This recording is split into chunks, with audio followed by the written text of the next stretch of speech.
I always found that chalk on a board, markers on a board, chalk on a sidewalk, my kids just did better when they had something big and could write letters big until their hand-eye coordination got better, and then they could come down slowly. I think that sometimes we forget that when our kids are learning to write, that you need to start with big letters, big pencils, big signs. You're writing an R, and then they slowly move into writing an R. And I think we forget that when they get started and we get frustrated with little hands. Have you guys seen the sticker? The dry erase sticker. Have you seen these? Does anybody have these? I need to show you my kitchen cupboards. So it's a roll, and you sticker it on anywhere, and then you can use it as a whiteboard. They also have chalkboards this way. Now, as a homeschool mom with little wall space, I would buy these rolls of whiteboard, stick it on the inside of my kitchen cabinets, and then when we're sitting at the counter and we're eating, we're talking, whatever, I can open a kitchen cabinet and write. So like my kids will ask a question and we'll be talking and I need something to write on. I could just open a kitchen cabinet, write on it, and close the kitchen cabinet. My kitchen stayed clean. I didn't have the mess of the homeschooling, and it's my favorite. I still have them in there. We don't use them as much, but they're still in there. We actually used to sell them. I don't think we have any anymore. I can get them I can get them bulk, and I love them. I really, really love them. I think all homeschoolers need them because it allows you to take any of your cupboards, open it, put a whiteboard in and close it, and only use it when needed, and then you don't have like junk all over your house. There's a company, they're a little too expensive, but I'm trying to actually get some, and it has a sticker whiteboard that has lines on it so your kids can learn to write on it. I keep thinking I need to grab those for you guys. I don't like dry erase boards only because it's messy to me. Where am I going to put it? I can't just put it on my wall because I don't have a lot of wall space. But then I don't like it. You can go to Home Depot and they have these huge whiteboards, guys. So you go and get this huge whiteboard, huge, huge, huge. It took up an entire wall. I used it for a while, but I hated the mess of it. So then I went and took it and cut it down and put it around my house, but I still hated the mess of it. So my favorite is the cupboards because I can close the cupboard, lesson done, hide it, whatever. If the kids really want to do that, they can, if they want to draw on it and play, they can open the cupboard, draw, and close it back up. Yeah, we all do dollar store paper, but I did like the whiteboard at Home Depot because it was so huge. I don't remember paying that much for it. It wasn't pretty, but I could cut it down to the sizes I wanted, or I could use it big. Like it would take up my whole back wall here if I really put it up, which sometimes I'm tempted to do, but size of a piece of, like those little white, I see what you mean. Okay, so have you seen at the dollar store, the little ones that are about this big and they're whiteboards so your kids can sit and write on them and erase? We went through a million of those when my kids were learning to write, like so many. It's time for me to buy them again now that my grandkids are starting up on that. My older kids, obviously, my youngest is 12 now. He's like, really, Mom?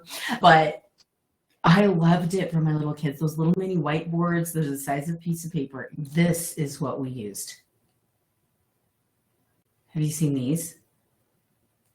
Double-sided, 6-pack. One side's clear, one side's, and they weren't on Amazon then. I had to get them at the Dollar Tree or Target or something. $15 for 6. Double-sided. And they're little. I liked these for the car too, or church. Like, I don't know about you. I want my kids to listen in church, but I do find that if they're not busy with their hands, they can't hear because they start poking at each other. Whereas if I keep them busy with their hands, then they're getting more of the lesson from church. And so I would pack stuff like this for them in church because they're quiet toys. I just have my little to-go bag. Do you guys have your little to-go bag? Every once in a while, I have to keep remaking them. And you have a little to-go bag where you have like one of these in it. And then you have like some fish crackers and some fruit snacks and your pencils and then maybe a fidget toy. And it's just a little to-go. Keep your kids busy in the car, at the doctor's, at church. I loved these. And then let me see if I wonder if Amazon has. Here we go. Check this out. It's this right here. Oh, they're even giving them with markers now, you guys. See that? So I would cut it to the size of my cupboards, stick that on the inside of my kitchen cupboards, bathroom cupboards, like most of my cupboards. And then we would use it for lessons whenever we needed them. Oh, this one's magnetic. That's it. Time to buy some new. Oh, look, guys, 25 pack. So I would buy these. I would put them on the back of my bathroom door, and then I would do anything I wanted my children to memorize on the back of my bathroom door. Okay, our kids spend a lot of time in the bathroom, yes? I discovered one day my kids were in there for so long, and I think I had like a quote or something in my bathroom, and all my kids all of a sudden knew this quote, and I realized it was my bathroom, and they spent a lot of time in the bathroom, and they were memorizing. So I took one of these magnetic boards, I put it on the back of my bathroom door, and I started putting their times tables on there. Or I would put a quote I wanted them to memorize, or anything that was memorizable. I would start to do that, and I started switching it out every week, and my kids started memorizing things, and I didn't even know it. It's time to do it again. And I would do that on the back of the bathroom door. So my kids don't get phones, and they don't get them in the bathroom for sure. And so they started to really memorize things in the bathroom. And you know what I just discovered saying this out loud is my 12-year-old hasn't had that. My older kids did, and they had their times tables, everything they memorized quickly. My 12-year-old is behind, and it's because I stopped doing that. So I'm going to go remind myself right now to go back and do that. That's what we're going to do. So I'm going to get back in there, and I'm going to go get me another one of these lovely little magnetic boards. I wonder if I can get you guys a discount on something.